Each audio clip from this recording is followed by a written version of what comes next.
Hey everyone, welcome back to the Mark Loeffler Experience. We got another great show here for you today.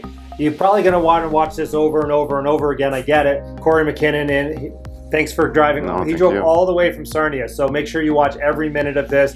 Smash the like button for driving 5 hours, 4 hours? Total, it'll be that. Yeah, about 6 hours in the car today. 6 hours in the car. So we really do appreciate you coming in. Reason we wanted to have you on is because you're a real estate genius. You're retired at 36. You coach some of the top real estate investors I know. You are a real estate developer yourself. You are developing a church. You're developing raw land. You own a ton of rental properties. And yeah, I mean, you're just a great real estate resource. And I mean, if I just, be able to use this YouTube channel just to meet great people like yourself, this is a win already. Likewise, I'm really honored and blessed to be on this channel, and I've been binging on your content, as should everybody here be binging on it. There's a lot of great, people that just want to give. I think that's the purpose in life, is just to give. Yeah, well, once you have enough, right? That's right. What else are you going to do? I mean, I can only golf so much. Let's talk a bit about first how you got here. So you worked corporate 19 years or so out of college. You retired at 36. So let's take us through what that looked like. Sure. What did you buy? What did you do? How did that look? Sure. And I always tell people, I guess I was exposed to real estate at a young age. My dad was a dabbler. So we always had like a rental property. We actually grew up in a duplex. So I remember him having to go up. It was actually grandfathered. This was like so long ago, but it was actually grandfathered into the purchase and sale agreement. You need to keep the lady upstairs until she passes away. And I think he was only getting like $35 a month for that unit, which was low even then. It was probably should have been 75, but I mean, it is Sarnia, right? So maybe 150 now. That's right. Yeah. So I got exposed to it at a young age, and then in my first, I'd say corporate type of a job, I used to run all the student painting franchises across Eastern Canada, and I had my own franchise. My boss was actually house hacking at the time, right? So there wasn't even really a term for it. He's just like, yeah, I got a person in the basement, and I got 4 bedrooms up here. I sleep in one, I rent out the other one. So it was house hacking. Where was his house? He was in Cambridge, Kitchener, Cambridge. Yeah. It's just funny because I knew a student painting person, and they lived like in the west end of Toronto. Because my buddy was a franchise owner at one point. So, so I just wonder if it was the same house that I went to a party at. There you go. There you go. So did that. And I guess I saw from him that it was possible. I read The Wealthy Barber. And then, I mean, one of your favorite books is Rich Dad, Poor Dad. And I remember being in college, and I was working a co-op at a gym at the time, because I thought I wanted to be in sports and rec admin and own a gym someday and all that kind of stuff. But he tried to describe this book to me, and he was trying to describe it, and there was nothing really like it at the time, right? It's like a fable, but it's also got all this wisdom in it. At the end of the day, he was just like, you just got to buy it. Just go buy this thing. You need to read it. It'd be right up your alley, and it was, and I remember it was like sold out. I had to like order it and wait a couple weeks and stuff even back then, right? So when was that? I think 99, something like that. Okay, so you got in before I did. Like, I didn't read Rich Dad, Poor Dad until 2001, 2002. Yeah. I was busy screwing around in Australia at that point. So there you go. Yeah. Well, I read it, and then I didn't really do much with it the first couple of years. Actually, I had a bit of a scratch on my credit rating when I was younger, moving around. I moved like 5 times in 3 years for work, and missed like a couple credit card payments. Nothing major, but I was just like, whatever, I'll just wait a month or two, and then I'm getting a commission check. I'll just pay it all off. So my A rating went to B rating. I was like, I was just too stubborn. I'm like, I'm not going to pay an extra % or 2 and just wait in the penalty box for a year or two. But I took the time to learn. It was a lot more difficult back then. There was no YouTube. There was no, literally, if you wanted to go learn about real estate, you might see something in the paper, come out to this free event. Really, they're trying to pitch you something, but you can go and learn the basics and get inspired. I mean, I went to Cash Flow with, what was his name? Darren Weeks. Okay, way back in the day. And then I learned about it in the paper. Yes. And so I used to play Cash Flow 101 at a Kelsey's, like 2 or 3 times a week way back when, right? And like that I found online. It was on the Rich Dad site. But yeah. Yes. Yeah. So my first property, I signed my lease in this one apartment on the day of 9/11, and it was in a 6-plex. So, and I had a really good rapport with the owner, and I just told him, if you ever want to sell this place one day, like, let me know, because I was kind of his boots on the ground. he had like 20 properties, and I would paint a unit for him here and there just because it was easy. I'd just bring in my painters and stuff. And then one day I came home. This was after renting there for 3 years. There was a for sale sign on the lawn. I said, Mark, why don't you let me know? Like we'd have all these like messages back and forth of like, yes, I would buy this, and the price would always go up. It was like 360, then 370, 390, and then got put on the market. Back then, I mean, that was expensive. He was trying to catch a flyer at 450 or something like that. Sat on the market, stale listing, because it had some asbestos and a little bit of galvanized and some knob and tube. Had some hair on it. Yeah. So we just made a private deal. We knocked 30 grand off. He took care of all that stuff. So I got a really good, property that was already 75% of the way down the BRRRR. And then I just did the harder work on the BRRRR that he didn't want to do. And then just, there wasn't even a term for the BRRRR back then. You just like bought something, renovated it, held it, and refinanced it. That's just kind of what you did. Now there's a term for it, right? I mean, we were BRRRRing and house hacking before it was ever cool, right? That's right. So, that's right. We'll tell our kids we walked a mile each way uphill in 2 feet of snow every day in July, right? So that's right. Yeah. So it's, from there, just kept doing more properties every year. Just, still had a corporate job, so I was making good income. And then just, eventually I got to the point where I'm like, okay, I got the golden handcuffs here. It's a great job. I love the company. I love the culture, but I wasn't really creating anything for myself. So I could see the light at the end of the tunnel. I'm like, I'm more than halfway there. If I just work really hard this year and refi and get some other properties, do some executive rentals. I started getting into executive rentals at the time, and then that was my ticket out of Dodge. So before Airbnb, you were doing that. Yeah, some were furnished, some weren't, but these were, there's a lot of big developments coming to Sarnia. So before they got the green light for that stuff. Gas and stuff like that. Yeah, a lot of refinery work, right? So they bring in all the C-level people, all the white collar, and they had a big budget. So you could buy a house for, $400,000, $450,000, you'd be getting a $4,000 a month rent. Wow. Whether you had to furnish it or not, it was still very good. Yeah, for sure. That's amazing. Okay, so you bought your first one as a sixplex. Yeah, didn't even get it till I was 30. So okay, so you got it when you were 30, and you were able to retire 6 years later. Yeah. So walk me through that. So sixplex. So you close. What was the next purchase? Sure, I think I went sixplex, triplex, duplex, another triplex, fourplex. So doing a lot of the smaller multifamilies. And I tell people all the time, like that's your quickest way to wealth in real estate is those smaller, because you can buy them vacant, turn them really quick, and you can be in and out in 6, at the worst, 12 months. When you get into apartment buildings, I know you're it's like a bigger, slower moving monster, but maybe 3 to 5 years on some. Yes. Yeah. So it's still, you look at it as a business model. I still look at even a duplex. The bank's not, they're still going to evaluate it a little bit on income, but mostly on comparables. But still, you can turn that around and increase the value and just get that pop and pull out the money, do it again, do it again, do it again. And that was back when, you had to have 20% down, 25% down. Sometimes the banks, if they didn't like the deal or they thought you're getting like doing too well and doing too many too fast, they'd be like, you need 30% down on this one, right? Yep. So you just made it happen and found a way. And you didn't need as many doors back then to do well when things were maybe half as much as they are now. Because properties have doubled in price, but rents haven't. So That's right. So we're up to about 70 doors now. Once the church is done, that'll be 100 doors. Right, because you're doing a church conversion too. Yes. And you're getting 30 units out of that one? 29. Yeah. 29 very units. Close. That's amazing. Yeah. So we bought this big old church. Just unfortunately, like membership is going down. Average age of the church membership's going up. We still go to church, but a lot of people don't. And when we saw it, my business partner I was actually at a training in Winnipeg, and he's like, this would be great. It's laid out. It's kind of like boxy, like a high school, not really didn't have the steep roof pitch and everything. It was a very flat roof. He's like, he literally took a napkin and just said, like, we can actually like put in 1 and 2 bedroom apartments in this thing all day long, which we can, and we are. Nice. So when did you buy that? What's the process? What's the timeline on that? Yeah, it's been about 2 years now.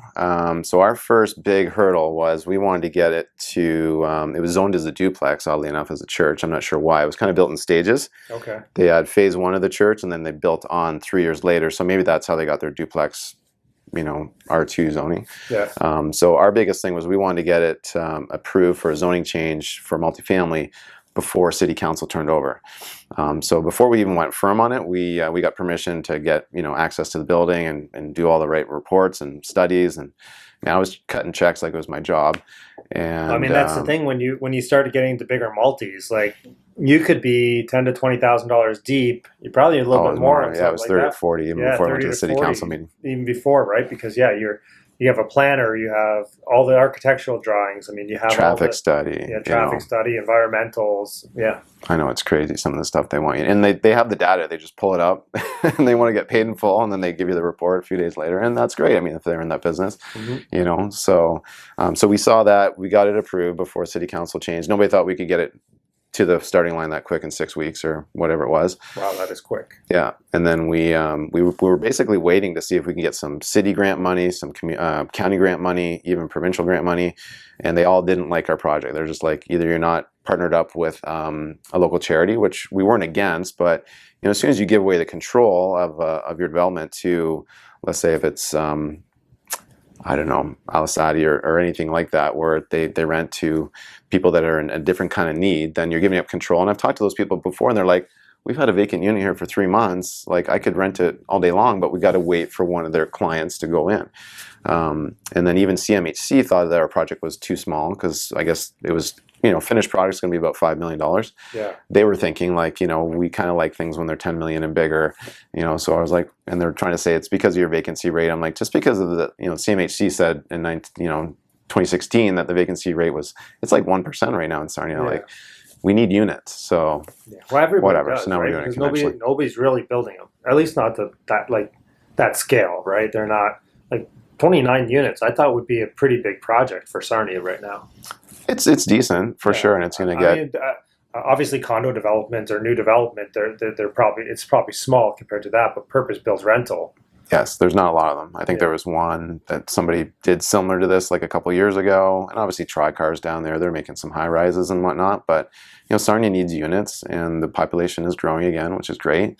Mm-hmm. But just because you get no's doesn't mean you should stop, right? So we got a bunch of no's, and we're like, well, we're just going to do this conventionally. We'll do it ourselves. So that's what we're doing now. So we're basically right at the end of site plan, and then probably if it wasn't for COVID, we would already be ready to go. And then but now we're just going to do it in the spring. I don't want to be pouring cement and stuff in the winter if I don't have to. Yep. Timeline start to finish. So we're 2 years into it right now. Yeah, 2 years with a lot of waiting. Once we actually break ground, it should be probably in that 7 to 9 months time frame. So we're going to be 3 years. Yeah. So always, what did you buy it for? We bought it for, I believe it was a ridiculous price. There's a little bit of back and forth at the end. I think it was $155. I mean, you can check public record on it. Yeah. So like $12 a square foot, which is crazy. But for these things, right? I know. I'm like, sometimes you spend more on that on flooring, right? I got in-floor heat in my basement in my house. It was $10 a square foot 4 years ago. Prices are going to change a little bit, but because we already have the floors and the outside walls and all the shell, we should be able to construct on the inside for about 100 to 125 a square foot, and then anything new in addition, because there is going to be like an addition where there's going to be like 3, so 9 more units. That's going to be like 175. Depends on how crazy we go with the finishes, but this is like rent ready type stuff, like rental grade. So you're 155 buy, and what are you till this point right now for cash in? We've had just our site plan work was like 80 grand, right? Yeah. So in, you're probably in for 155 on. Yeah, we're probably all in about 300 total. Yeah. So it's funny, you buy for 155, but that's what people don't understand. I know. These developments, it takes that much and that long to get it there, right? Plus holding costs, plus utility. I'm heating a church right now just to make sure we don't get any freeze thaw and any heaving. So, we've had all this stuff, and I'm okay with that. Some people just don't have deep enough pocketbooks for it, or they don't have the patience for it. They don't have that vision for it.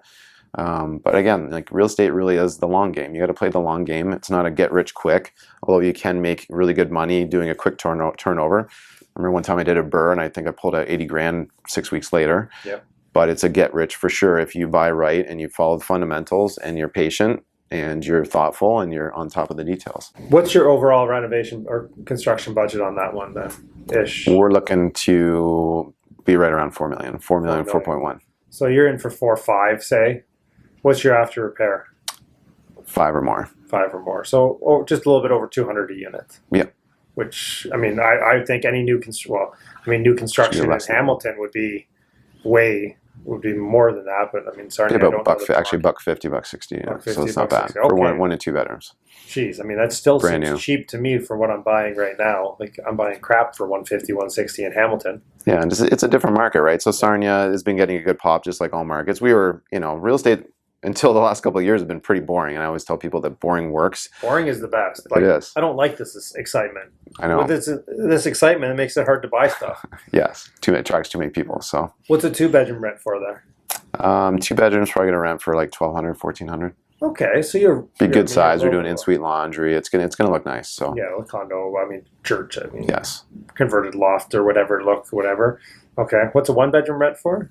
probably like 1,100, Okay, high thousands. yeah, and they're all going to have their own individual heating, or what's? It's gonna be zoned heat. So we're gonna have like hot water furnaces in each unit that they can, they'll be paying for their own hydro, right? So gas, or is it all? we'll pay the gas to get Okay. the water there, but then I think it's actually going to be heated with the electric coil in the furnace anyway. Oh, okay. So yeah, Well, good stuff. that's going to be one of the biggest parts is the HVAC. HVAC's been ridiculous. Oh, so. I know.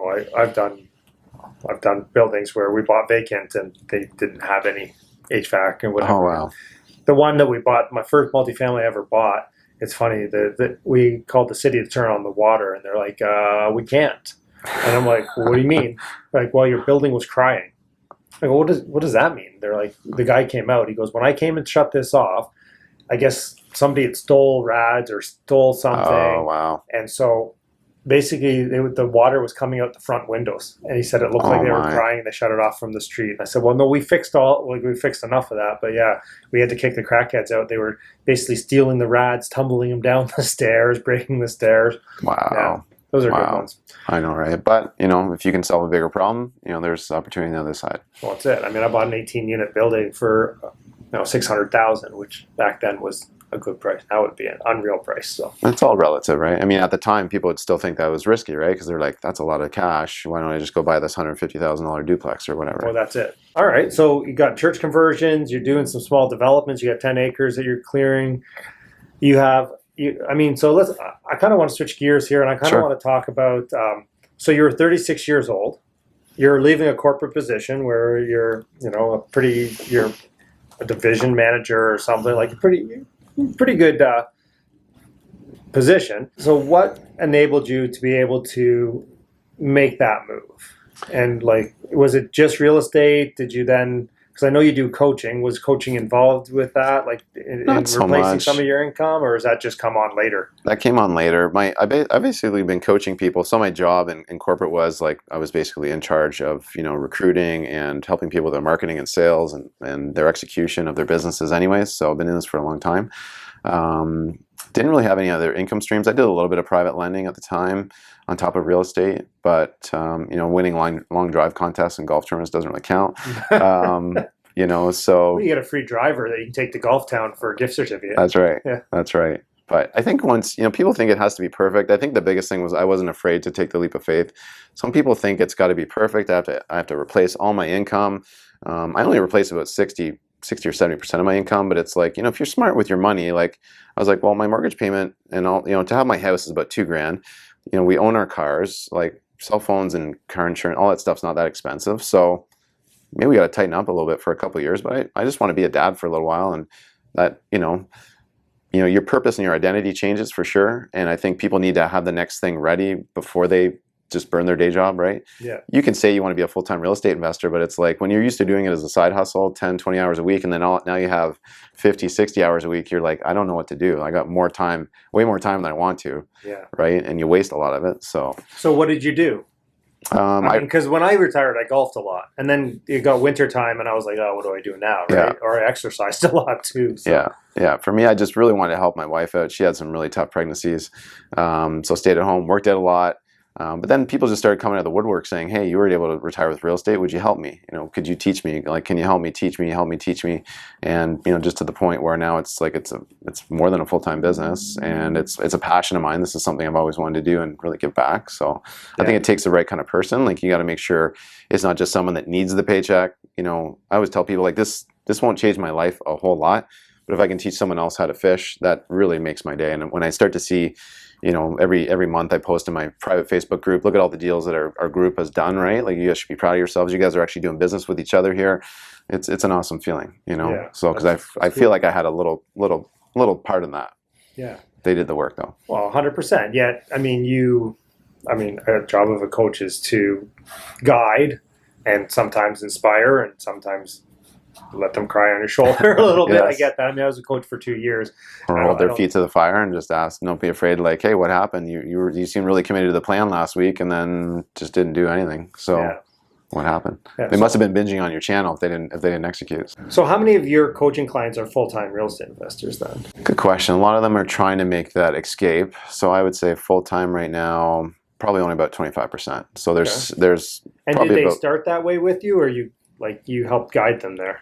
I think they may have already been full-time. I'd have to actually like go down my list and double check, right? So it's, you know, it's crazy. Like, once you get enough properties or once you get enough business, like, I literally have spreadsheets for everything. It's like, you know, sometimes people, they're like, how many properties do you have? I'm like, let me check this month because I know I sold that one, bought this one, you know. So I just don't sell anything, so it's easy. Yeah. I was like, this one, I just added that one, but it's, That's right. I very rarely sell too. So considering it now, just the market's doing really well. You can't not, right? Like, it's, yeah. I keep considering selling a 9-unit, but I'm kind of like your landlord. I want to just throw it up at a high price and see what happens. But who knows if I'll actually do it. Well, it's a cool thing, right? Once you got these good properties, you've done the work. It's like, you know, you can always go for a refinance. You can always do something, get a second on it. You know, like, you know, if you really need that last 20%, then I think you might be in the wrong business. You know, if you're that desperate for money, right? For sure. Sometimes it's like, you know, if that property has had a good enough run, and you just don't feel like you can really keep tightening the screws on it that much more, and you know that there's other markets where you can maybe get a bigger pop, then that's where it might make sense. So I'm looking at some of my smaller stuff, just saying, okay, it's had a really good run. The chances of this thing doubling again, I don't know, but, you know, I could make a much bigger impact on a much bigger building. Yeah. Well, it's ROE instead of ROI, right? Yes. I don't know if you binge watched that video. I haven't, but I know the concept. That was one of my early videos. So we'll link it down below. Is exactly what we talk about is actually return on equity, right? You got so much equity sitting there, and maybe it's a smaller property that's harder to refinance now because it's residential, not commercial. That's right. And, you know, they actually still care about your income for some reason when you have this big portfolio over here, which I still sometimes I don't understand, but that's their rules, and he who has the gold makes the rules, right? That's right. That's why I got rid of all my residential properties, like 98% of them. Yes. Because I can't refinance. It's like, and because you're buying like Toronto, Hamilton. I had some in Newmarket, I had some in Cornwall. Still have one in Cornwall. Still one in Toronto, and the smaller properties are gone from Hamilton. So. Yes. Cheers to that. Don't blame you. What, you don't like Hamilton? No, just trading up, like just going from the smaller to the bigger stuff. Yeah, for sure. I like to ask this of guests: if you could go back, and what would you tell your 25-year-old self to do now that you didn't do then? Yeah, probably back then, I should have tied up more properties, should have done more deals, you know, because like if the numbers work, or if you can see them being very close to working, like I paid full price for good multis before. I've actually overbid a little bit. I don't go crazy and like, man, what's happening out there now is very crazy. I'm like, that's 50% above ask for a property, and I didn't get it. Wow. But I mean, they underpriced it by a heck of a lot, right? Yeah, but still, realistically, there was 44 offers on it on a 42 unit. So holy cow, eh? It's over $10 million firm. So wow, was that in Burlington? I think I heard about that one. Yeah. Yeah, good property, good portfolio. Yeah. So I wish I would have tied up more deals. Maybe not been afraid to pay for money if it was a little bit more expensive. Like, you know, your deals should really work if interest rates go up by like 2 or 3%. Anyways, you shouldn't be that landlocked in a deal. Whereas if it goes up by 1/4%, 0.5%, you're smoked. Like, you know, you got to do your math based on it. It is going to go up. Like, this is the cheapest money we've ever seen or had. It's not going to get any cheaper than this. My first mortgage I ever got on a property. I was paying 6, and then I got 6 again, or 5.5, 6. Those were my first 2 duplexes in Newmarket. Then I bought a property in Toronto, and I think I was paying close to 7%. Wow. Yeah, but if the numbers work, I mean, but I remember my first mortgage was 5%, and I looked like a genius because it was like, I think I negotiated down from 5.5 to 5, and you know, but yeah, seeing my father paying like the really high interest rates when I was growing up, like I remember having money in the bank. I'm sure you do too. Like TD, before it was TD Canada Trust, like I'd ask my dad in the bank book, like, what's the $10, what's the $20? Like, that's interest. Like, and I only had $200 or $300 in there, and they're giving you, decent interest every single month. Now you got to have $100,000 in the bank to get that kind of stuff. So. That's right. Yeah, there's no point having money in the bank anymore. Yeah. Other than it's nice, it makes you sleep better at night sometimes. That's right. You got your next down payment money ready to go. Yeah. So you get somebody who comes into your coaching program. They have 2-3 properties and say, Kory, I want to become a full-time real estate investor. I want to leave my job within 2 years. Right. Go. Okay. So first of all, a lot of them, they need a repeatable system of how do they get their success in the beginning and how can they make that repeatable. Everybody's going to have some kind of a weakness, right? Either they're going to have, I say that every real estate business, actually any business has a problem, right? Either you have a marketing and sales problem, you have a manpower problem, a supply chain problem. So we want to fix whatever their weakness is and get them ready for, okay, now that we fix that one, it's like there's always going to be 3 rabbits. Which one do you got to grab next? You can't grab all 3 at once. So it's kind of like this balance. It's not just like a balance back and forth. It's like a 3 or 4 dimensional, model that you got to be balancing out, right? So do they have access to a lot of money? Do they have access, and do they know how to find a lot of deals?